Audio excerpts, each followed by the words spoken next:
Hello everyone, triple ভিডিওর নতুন আর একটা ভিডিওতে আপনাদেরকে স্বাগতম। তো গত ক্লাসে আমরা দেখেছিলাম যে কিভাবে আমরা খুব সহজেই স্টার ডেল্টা এবং ডেল্টা থেকে স্টার আমরা রূপান্তরের সূত্রগুলো আমরা দেখছিলাম। তো আজকে আমরা একটা স্টার ডেল্টার একটা ম্যাথমেটিক্স দেখব। তো দেখেন, আমি এখানে একটা ম্যাথমেটিক্স নিয়ে নিছি, যার মান দেওয়া, যার ভ্যালুগুলো দেওয়া আছে 4 ওহম, 4, এটা 8 ওহম, এটা 6, এটা 8 ওহম এবং এটা 4 ওহম। এখানে বলা আছে যে আর এ বি, এখানে আমি খুব সংক্ষেপে লিখছি যে আর এ বি, মানে এ প্রান্ত থেকে বি প্রান্তর মধ্যবর্তী যতগুলো রেজিস্ট্যান্স আছে এই টোটাল রেজিস্ট্যান্সগুলো সমাধান করে যে এ এবং বি প্রান্তের যে টোটাল রেজিস্ট্যান্সটা আছে সেটা আজকে আমাদেরকে নির্ণয় করতে হবে। তো চলুন দেখি আমরা এটা কীভাবে সমাধান করব। তো প্রথমে দেখেন, এখানে দুইটা ডেল্টা আছে। ডেল্টা সাধারণত আমরা দেখে আসছি এরকম একটা ত্রিভুজের মতো, এখানে একটা রেজিস্টার থাকবে, এখানে একটা রেজিস্টার থাকবে, একটা ত্রিভুজের মতো। কিন্তু এখানে দেখেন এটা ত্রিভুজের না, এটা একটা চার কোণা দেওয়া আছে। কিন্তু একটা জিনিস যদি চিন্তা করে দেখেন, এটাকে কিন্তু আমরা তিন কোণা করতে পারি। যেমন এটা কিন্তু আমার তার, এটা তো মূলত আমাদের একটা তার। এই তারটা যদি আমি এখানে না নিয়ে আসি, এই তারটা যদি আমি ঠিক এই জায়গাটাতে নিয়ে আসি এইভাবে, তাহলে কিন্তু আমি এখানে সংযোগ দিতে পারতেছি, যেহেতু এটা আমার পরিবাহী কেবল। আর এইটাকে এই রোধ থেকে যদি আমি সোজা নিয়ে যাই, আমি যদি একটু যদি কার্ভ করে নিয়ে আসি, তাহলে দেখেন তাহলে কী পাচ্ছি, আমরা একটা ত্রিভুজ পেয়ে যাচ্ছি, তার মানে একটা ডেল্টা পেয়ে যাচ্ছি। তো সেইভাবেই আমাদেরকে ম্যাথটা এভাবে করতে হবে। তো সরাসরি কোনো ম্যাথেই সাধারণত যে ত্রিভুজ আকৃতির ডেল্টা দেওয়া থাকে না, সাধারণত এইভাবেই দেওয়া থাকে। তো এইখান থেকে আপনাকে বুঝে নিতে হবে যে এটা যেহেতু আমার পরিবাহী তার, এটা আমি সোজা না নিয়ে একটু বাঁকা করে এখানে নিয়ে আসবো। তো দেখেন এইভাবে আমি যদি সংযোগ করি, তখন এটা আমার ডেল্টা হয়ে গেল। তো এখানে কিন্তু দুইটা ডেল্টা আছে, এই একটা, এটা একটা, দেখেন এই তিনটা 4, 8, 6, এইটা একটা সমন্বয় ডেল্টা গঠিত হয়েছে। আবার এইখানে 8, 6, 4 বা 4, 6, 8, এখানে এই মানে এই তিনটা রেজিস্ট্যান্সের সমন্বয়ে একটা ডেল্টা গঠিত হয়েছে। তো আপনি চাইলে এক নাম্বার এটাকে ধরেও আপনি ম্যাথটা সলিউশন করতে পারেন, অথবা আপনি যদি চান যে আপনি 2 নাম্বার ধরে করবেন, এটা দিয়েও করতে হবে। আপনি যেই দিকে করেন না কেন, আপনার অ্যান্সার একই আসবে। তো চলুন আমরা এটা সমাধান করি। তো আমি এখানে নিচের ডেল্টাটা নিয়ে সমাধান করব, এই 2 নম্বর ডেল্টাটাকে নিয়ে সমাধান করব। তো দেখেন এই ডেল্টাটা কিভাবে আছে, 6, তো এইখানে আছে কত, 4 ওহম, এটা কত, 8 ওহম। তো এটা এখন স্টারে রূপান্তর করতে হবে। স্টারে যদি আমরা কীভাবে রূপান্তর করব, তো আমরা জানি যে ডেল্টা যদি থাকে, তাহলে ডেল্টার ভিতর দিয়ে একটা কোণাগুলো থেকে আসে, মাঝখানে একটা বিন্দুতে যুক্ত হবে। তাহলে দেখেন এটা একটা ওয়াইয়ের মতো হয়ে যাচ্ছে, এই ওয়াইটাই হলো আমার স্টার। তাহলে এটা এরকম আসতেছে, দেখেন এই যে এইটা, এই কাল্পনিক রেখাটা আমি বাইরে নিয়ে আসলাম। তারপর দেখেন উপরে এখান থেকে এই বিন্দু থেকে একটা গেছে ডান দিকে, একটা বাম দিকে, একটা উপরে উঠছে। তাহলে এখান থেকে আমি একটা ডান দিকে দিই, এখান থেকে একটা বাম দিকে দিই, দেখেন নাকি, মানে এই ভিতরের যেটা কাল্পনিক যেটা ওয়াই আছে, এইটাকেই আমি জাস্ট শুধু কী করছি, বাইরে বের করে নিয়ে আসছি।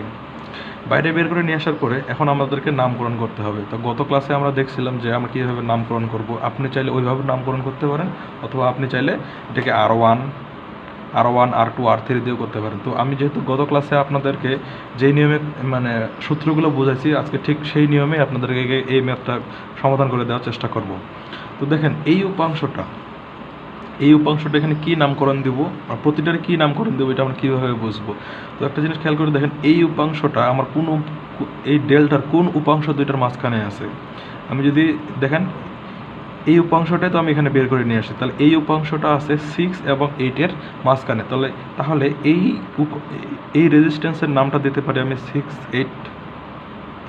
অনুরূপভাবে এই উপাংশটা এই ডেলের কোন দুইটা রেজিস্ট্যান্স রোধের মাঝখানে আছে, 6 এবং 4।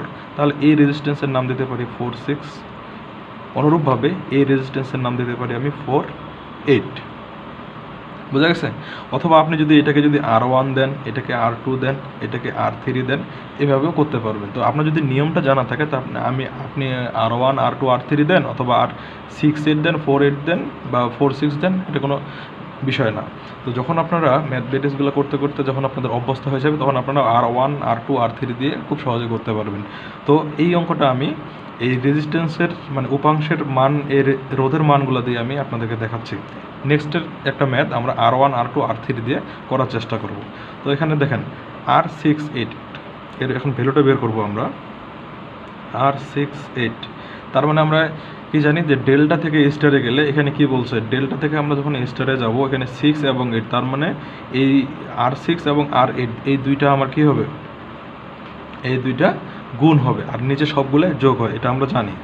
তাহলে R6 এবং R8 আমি এখানে যদি লিখি R6 ইন্টু R8, নিচে সবগুলো যোগ কী কী আছে এখানে 4 6 8, আমি যদি যোগ করি 4 + 6 + 8 ইজ ইকুয়াল টু R6 এর মান কত 6 ইন্টু R8 এর মান 8 ডিভাইডেড বাই এই তিনটে যদি যোগ করা যায় কত আসবে 18।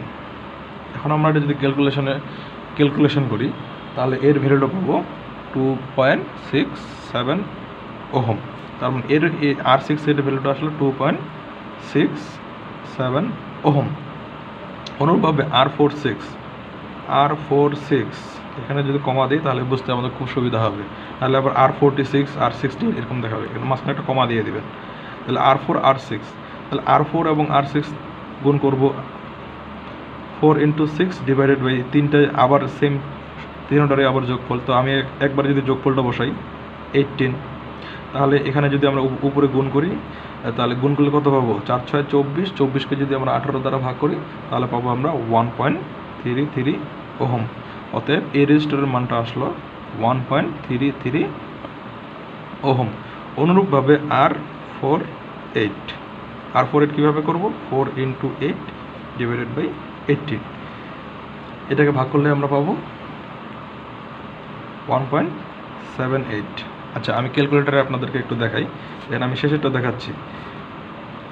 4 এবং 8 গুণ আছে, তাকে 18 দ্বারা ভাগ করতে হবে। তাহলে দেখেন 4 ইন্টু 8 ডিভাইড কত আসলো 32 ডিভাইডেড বাই 18 কত আসলো 1.77778। অনেক সংখ্যা আসছে, আমি এখান থেকে জাস্ট পয়েন্টের পরে আমি শুধু দুইটা সংখ্যা নিয়েছি, 1.77 আছে, আমি 78 নিয়েছি, এই দেখেন 1.78 ওহম। তাহলে এর ভ্যালু আসলো 1.78 ওহম।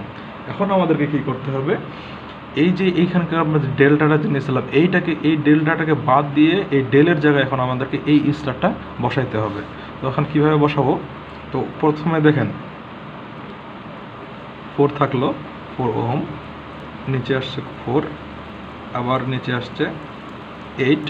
এখন দেখেন এই উপাংশ যখন এই পয়েন্টটা 6 এবং 8 যেখানে যুক্ত হয়েছে তার সঙ্গে কত আছে 4, তাহলে 6 এবং 8-এর সমন্বয়ে আবার কোনটা উপাংশ গঠিত হয়েছে, এই উপাংশটা গঠিত হয়েছে, তার মানে এই 4-এর সঙ্গে এই উপাংশটা কি থাকবে যুক্ত হবে, 4 আছে, তাহলে 4-এর সঙ্গে এই উপাংশটা যদি যুক্ত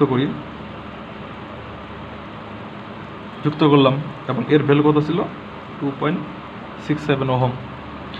অনুরূপভাবে এই 6 এবং 4 উপাংশটা এই 8 এর সঙ্গে যুক্ত ছিল, এই দুইটা সমন্বয়ে আমরা পাইছি এই উপাংশটা, তার মানে তাহলে এখানে আমার এই উপাংশটা আসবে, এর ভ্যালু পাইছিলাম 1.33। তারপরে নিচে কি আছে, নিচে আমার এটা আছে, এর ভ্যালু পাইছি 1.78। তারপরে দেখেন এই যে 4 এবং 8 এই দুইটা তো একসঙ্গে যুক্ত হয়ে এর সঙ্গে কি আছে বি যুক্ত আছে, 4 এবং 8কে আমরা সমাধান করে ভাবছি এই উপাংশটা, তাহলে এটার সঙ্গে কি থাকবে এই বিটা যুক্ত থাকবে, তার মানে এই যে বি, এটা এ এটা বি, খুব সহজ।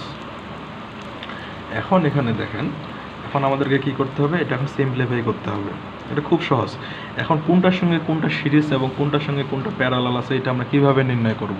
একটা জিনিস চিন্তা করবেন, এখানে আপনি একটা সোর্স সোর্স ধরবেন, এখানে এটা যদি আমরা প্লাস ধরি, এটাকে যদি মাইনাস ধরি, তাহলে এটাকে ভোল্টেজ কী হয় প্লাস দিয়ে বের হয়ে যায় এবং মাইনাস দিয়ে ভেতরে ইন করে।